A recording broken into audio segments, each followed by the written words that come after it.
So I just wanted to ask, like, ilang percent of time you spend gardening? Because when I'm in Batangas, like at any given moment, if I look outside the window, I can see you like hunched over a plant or hunched in the soil, just like digging. Well, just to uh, make clear to our audience, no, this is a fairly new. I don't even want to call it a hobby. It's become kind of an obsession. No, I mean, it's not like I just jumped on a plantito bandwagon. As you know, Alon, I've been listening to um, botany audiobooks in the car. So, Yeah. like, some a botany professor is like giving lectures on photosynthesis and how roots work, that kind of thing. So I, soon after I finish, I do the basic stuff I need to do, like brush my teeth. Sometimes even before I brush my teeth, I start gardening already before it gets too hot.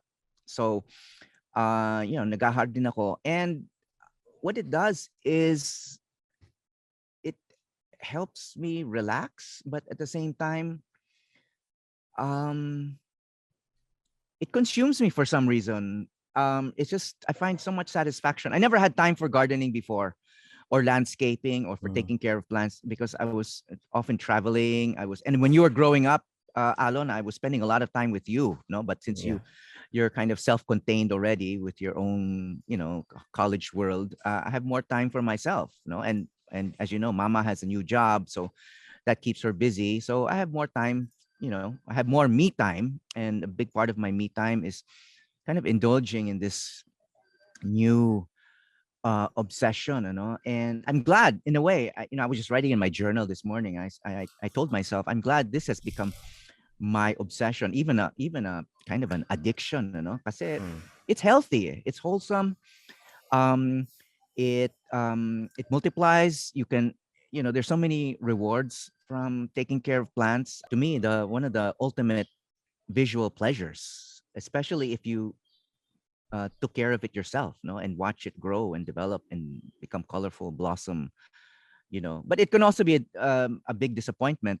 When they die, when they wilt, but that becomes part of the challenge. And I guess my last point about this is, we're living through a period when there's been a lot of suffering and death, um, and plants are an entire universe where death doesn't have to be so bad. Mm. Because when a plant dies, even if it's an expensive plant, you don't have to take it so hard. It's not like losing a family member, a friend, or even a pet. Diba? I've lost plants. I've lost many plants, even plants I liked, and it wasn't so hard. So, parang it's a life and death cycle that's easier to manage, and somehow that's comforting. That's comforting these days. Gardening is very physical. You're working with your hands, and it's a big change because in my line of work, although it's documentary can be physical, a lot of the work is in your head. You're writing, you're thinking of questions to ask in an interview, you're brainstorming. A lot of the work is in your brain, diba?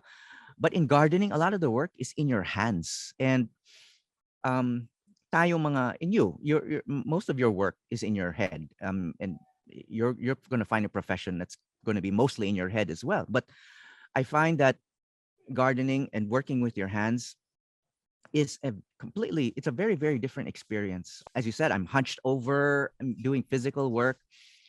It's given me a lot of respect for just, people who do labor, people who work with their hands in addition to their minds. Hi, I'm Howie Severino. Check out the Howie Severino Podcast, an original for GMA News and Public Affairs. New episodes will stream every Thursday. Listen for free on Spotify, Apple Podcasts, Google Podcasts, and other platforms.